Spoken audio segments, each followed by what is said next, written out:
surgidos de la fría y técnica escena de Suecia, esos músicos lograron lo que parecía una contradicción al mezclar la brutalidad de una voz gutural con las melodías más finas y pegajosas de la guitarra clásica. Fundados por un genio que ya había hecho historia en el metal extremo, se convirtieron en un estandarte del sonido, elevando el género a niveles de popularidad mundial nunca antes vistos. Su historia está marcada por cambios de vocalistas que habrían hundido a cualquier otro grupo, pero que en ellos funcionan como una inyección de energía y carisma que los llevó a las salas obscuras de los estadios. Con un mensaje de rebelión, anarquía y poder personal, han demostrado que se puede ser extremadamente pesado y al mismo tiempo llenar las listas de éxitos sin perder ni un gramo de agresividad. Esta es la reseña del póster de la banda Arch Enemy.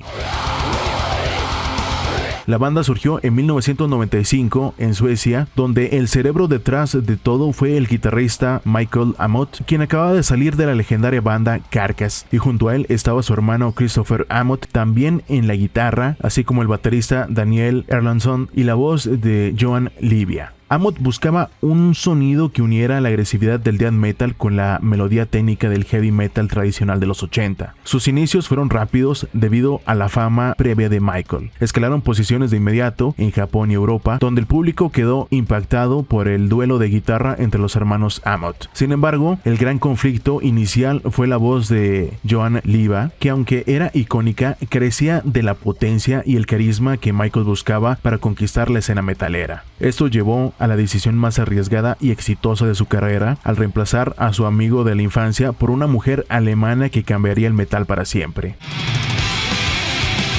Para 1996 lanzaron el disco Black Earth en la compañía World Again Records, un disco inspirado en el death metal sueco puro, pero con solos virtuosos. El tema Bury Me an Angel fue el que le dio el reconocimiento a este álbum, en donde mostraron una frescura y una técnica que no se escuchaba en el género. Aunque la producción es poco seca, la voz de Johan Livia suena a veces algo atrapada en la mezcla.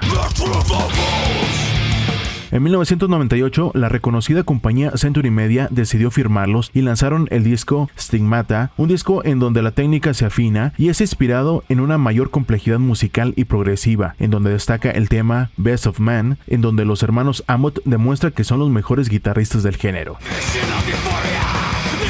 El éxito de este disco los movió a sacar en 1999 la tercera producción titulada Burning Bridges, un disco inspirado en la melancolía y la fuerza bruta, en donde la canción The Immortal es la más destacable. Un disco que contiene algunas de las mejores composiciones de la etapa inicial, pero tras este disco, Johan Livia fue despedido, marcando una ruptura traumática entre los fundadores.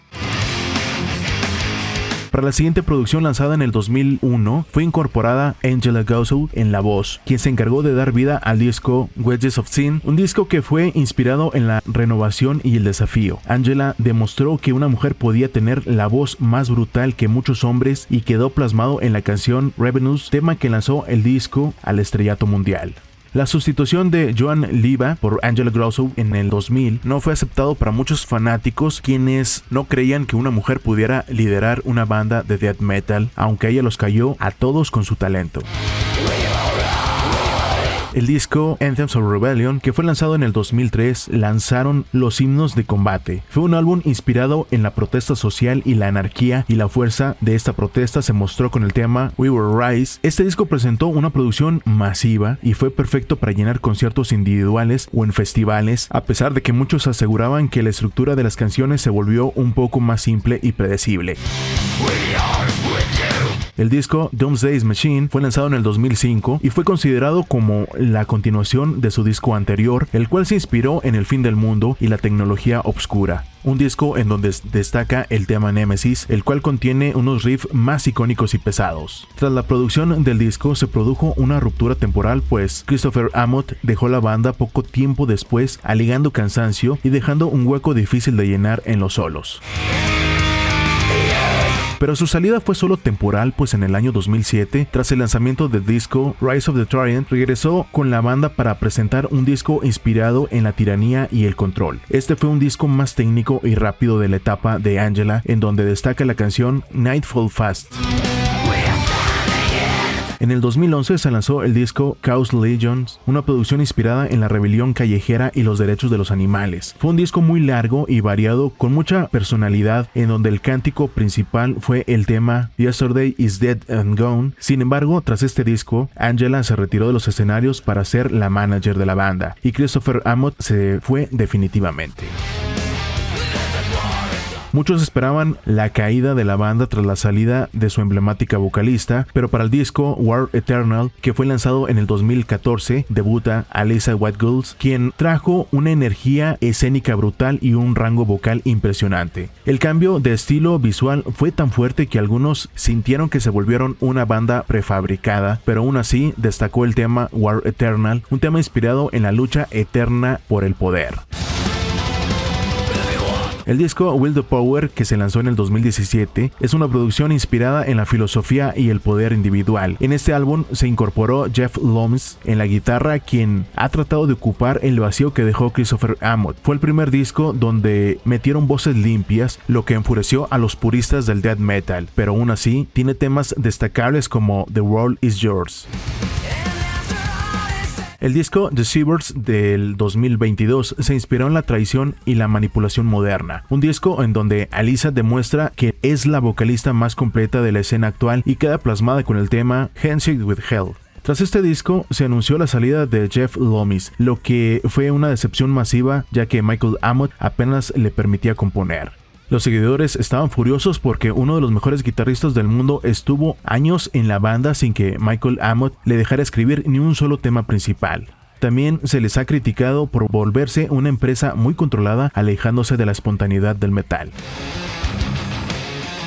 Finalmente, en el 2025, se lanzó el disco Doom's Dynasty, una promoción que proviene de una mezcla de temas sociales, actuales, mitología y la propia trayectoria de la banda. El título y las letras del álbum reflejan los tiempos en los que vivimos. Amott describe el término dinastía como una palabra poderosa que resuena con la situación sociopolítica global actual, aunque prefiere que el oyente interprete los detalles para no arruinar su experiencia personal. Para febrero del 2026 llegó el anuncio que nadie esperaba. Alissa White-Gulls salió de la banda e inmediatamente se anunció el ingreso de Lauren Heard, y su confirmación llega acompañada con el single y videoclip To The Last Breath, el cual será integrado en el nuevo álbum que está por lanzarse.